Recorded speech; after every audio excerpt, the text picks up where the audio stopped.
In the small town of Willow Creek, life moved slowly, almost too slowly for some. It was the kind of place where nothing bad ever seemed to happen, at least on the surface. The streets were quiet, lined with neat houses and well-trimmed lawns. Families left their windows open in the evenings, enjoying the cool air, and children rode their bikes without fear. Everyone knew everyone, and trust was something people carried as naturally as the keys in their pocket. That all changed one summer evening when 16-year-old Claire Morgan failed to return home. She had been visiting a friend just a few streets away, and the walk back should have taken less than 10 minutes. When she didn't arrive, her parents assumed she had decided to stay a little longer. But as the night stretched on, worry set in, and the unease in their voices grew sharper. By morning, she was reported missing. The town mobilized instantly. Police officers, neighbors, and even strangers joined in the search. Her bike was discovered on a quiet stretch of road, the chain broken and the seat slightly bent as if it had been thrown to the ground. It was the only sign that she had made it halfway home. For days, search parties combed through wooded areas, abandoned barns, and empty lots. Volunteers shouted her name until their voices grew hoarse, but the only sound that ever returned was the rustling of leaves in the wind. Each day ended the same way. No new leads, no new evidence, and no sign of Claire. As word spread, the atmosphere of Willow Creek shifted.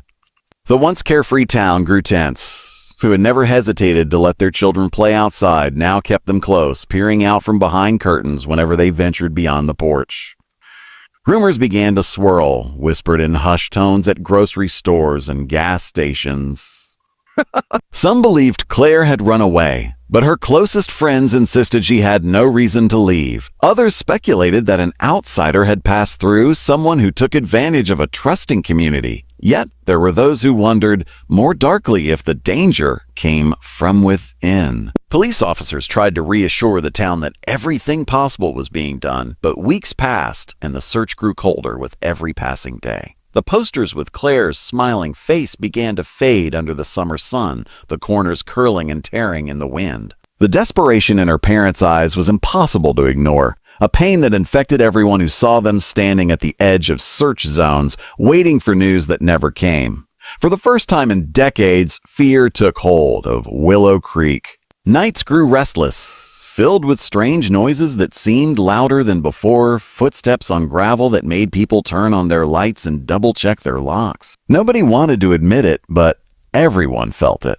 Something evil had touched their town, and the safety they had always believed in was gone. The mystery of what happened to Claire Morgan was no longer just a missing persons case. It was the beginning of a nightmare that no one in Willow Creek could ever wake up from. 2 months after Claire's disappearance, the fragile calm that Willow Creek had tried to rebuild was shattered again. This time, it was 20-year-old Eric Hayes who failed to return home. Eric was known for his reliability, always willing to lend a hand, and he had been dropping off groceries for his elderly neighbor. The task should have taken less than an hour, but when evening came and his car remained parked at the edge of a wooded trail, alarms were raised. The engine was off, the driver's door was unlocked, and inside the car sat his phone, wallet, and a half-empty bag of groceries. Nothing looked stolen. Nothing made sense. The police immediately connected his disappearance to Claire's. 2 young people gone without warning, both vanishing in familiar, everyday circumstances. The town's fragile trust collapsed. People no longer looked at their neighbors with warmth, but with suspicion. Parents drove their children to school even if it was only a few blocks away, and shopkeepers began closing early, unwilling to linger after dusk. Every shadow felt threatening. Every knock at the door carried a hint of danger. Willow Creek, once a place where people took comfort in routine, now felt like a town trapped under an invisible cloud. Investigators began digging deeper, looking not only at the recent disappearances but at old police records. What they uncovered turned to unease and to outright dread. Over the past decade, there had been other cases that now seemed chillingly similar. A young woman who never made it home after a late shift, a jogger whose abandoned shoes were found near the trailhead, a handyman who left his house one morning and never arrived at his job site. Each case had been written off as a runaway, an accident, or a mystery that faded into silence. But the new evidence suggested something much darker, a pattern that had been quietly building for years, one that nobody had connected until now. The discovery of this hidden history shook Willow Creek to its core. Residents realized that what had happened to Claire and Eric was not an isolated tragedy, but part of something larger and far more sinister. It was no longer about one or two missing people. It was about a predator who had been silently haunting their town, blending into the background and striking when no one expected it. The fear that gripped the town became suffocating. Neighborhood watch groups formed overnight, but their patrols brought little comfort. Every car that drove slowly down a street, every unfamiliar face that appeared in town, sparked panic. Police checkpoints were set up at major intersections, and helicopters scanned the wooded areas. Still, no answers came. As summer gave way to fall, the leaves began to drop, and with them came an even heavier sense of dread. The town waited for news, for a break, for anything that might explain why their friends and neighbors were vanishing. Instead, the silence deepened. For Willow Creek, the truth was becoming unavoidable. They were not dealing with chance, but with calculation. And whoever was responsible had no intention of stopping. The break everyone had been waiting for came when a hunter ventured deep into the woods on the outskirts of Willow Creek. He had been following the trail of a deer when he stumbled across something unusual, a shack made of rotting wood and rusted metal sheets, hidden so well beneath the thick canopy that it would have been almost impossible to notice without walking directly past it. At first glance, it looked abandoned, but curiosity led him closer. When he peered inside through a cracked doorway, what he saw sent him running straight to the authorities. When investigators arrived, they quickly realized they had uncovered something far more sinister than an old shelter. The shack was a carefully organized hideout filled with belongings that should not have been there. There were piles of clothing, wallets, driver's licenses, and purses stacked in boxes. It didn't take long to realize that many of these items belonged to the missing people whose faces had been plastered on posters around town. The most disturbing detail, however, was a wall covered in Polaroid photographs. Each photo showed a victim, and none of them were smiling. They looked terrified, captured in moments of raw fear, as if the person behind the camera wanted to preserve the suffering for his own twisted reasons. Forensic teams moved cautiously, gathering every piece of evidence. Bloodstains were found on the floorboards, some fresh, others older and darkened with time. Tests later confirmed that multiple victims were linked to the scene, including Claire Morgan and Eric Hayes. This wasn't just a hiding place. It was a trophy room, a space that had been used to collect and memorialize the terror of others. The realization sank in quickly. The town was not only facing a predator, but someone who had been operating with chilling precision for years. Detectives pieced together what they could, but the shack raised more questions than it answered. How had this place remained hidden for so long? How had someone been able to abduct people in a small town where everyone noticed everything? And most disturbingly, where were the victims now? The evidence suggested that at least some of them had met violent ends, but the lack of bodies left families clinging to painful slivers of hope. The discovery reignited panic across Willow Creek. It was no longer possible to dismiss the disappearances as bad luck or coincidence. Someone was deliberately hunting members of their community. Parents stopped letting their children walk to school entirely. Workers traveled in pairs, and even something as simple as taking out the trash at night became an act of fear. The shack proved what many had been unwilling to say aloud. The predator wasn't just real, but had been methodical, careful, and terrifyingly close to them all along. The case took on new urgency. Police doubled their efforts, bringing in outside experts and combing through the woods with dogs and drones. Residents lived in constant anticipation of the next disappearance, knowing now that the person responsible had been walking among them the entire time. The shack was a window into his world, and what it revealed was more than anyone in Willow Creek had been prepared to face. The discovery of the shack shifted the investigation into overdrive, and for weeks investigators worked around the clock to trace every scrap of evidence. DNA samples were tested, fingerprints examined, and the journals found in the debris were carefully analyzed. It was inside those journals that detectives stumbled upon their first major lead. The handwriting was neat, almost obsessive, with detailed notes about victims' daily routines, their schedules, and even the smallest habits. Who walked their dog at dawn, who left a back door unlocked, who liked to jog in the evenings. The level of detail was unnerving, and it quickly became clear that the person responsible had been living among them, blending in so seamlessly that no one had ever thought to suspect him. When the DNA results came back, the revelation shook Willow Creek to its core. The evidence pointed to Daniel Reeves, a 35-year-old volunteer firefighter who had spent years serving the community.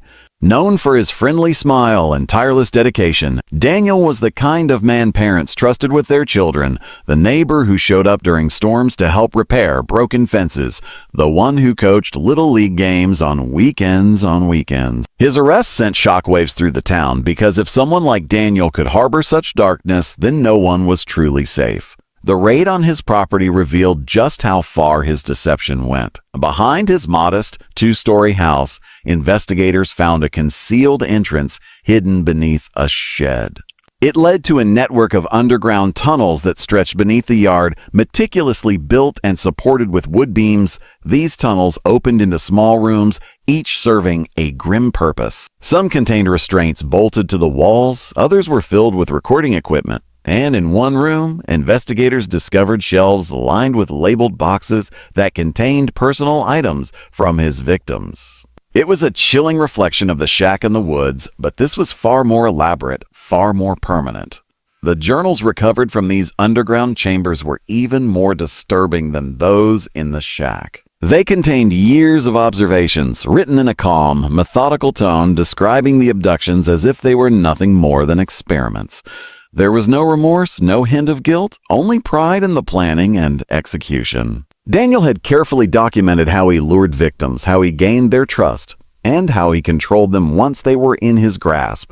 The townspeople were left reeling. Parents who once waved as Daniel drove the fire now avoided speaking his name. Neighbors who had shared barbecues with him struggled to reconcile the friendly man they knew with the predator described in the evidence. For many, the betrayal cut deeper than the crimes themselves. The idea that someone so deeply embedded in their lives could commit such horrors forced everyone to question their own judgment, their own ability to see danger in plain sight. The trial was still months away, but in Willow Creek, the verdict was already written in the hearts of its people. They had trusted him, relied on him, and celebrated him as one of their own. Now they understood that he had used that trust as a shield, hiding behind his reputation while carrying out atrocities beneath their very feet. The truth had finally been exposed, but the damage it caused was irreversible. When Daniel Reeves was finally taken into custody, the relief that washed over Willow Creek was tempered by an unsettling truth. Even behind bars, the damage he had inflicted lingered like a shadow over every street and every family. During his interrogations, Daniel spoke very little. He offered no explanations, no remorse, and no acknowledgement of the pain he had caused. The only clues into his twisted mind came from the journals he left behind. They painted a portrait of obsession, a man driven not by impulse but by a calculated desire for power and control. To him, his victims were not people with lives and families but pieces in a game he believed he was destined to win. As the investigation expanded, more discoveries came to light that deepened the horror. Several of Daniel's victims were still unaccounted for, and search teams scoured forests, riverbanks, and abandoned properties hoping to uncover graves. Some were found, but many were not, leaving families trapped in endless uncertainty.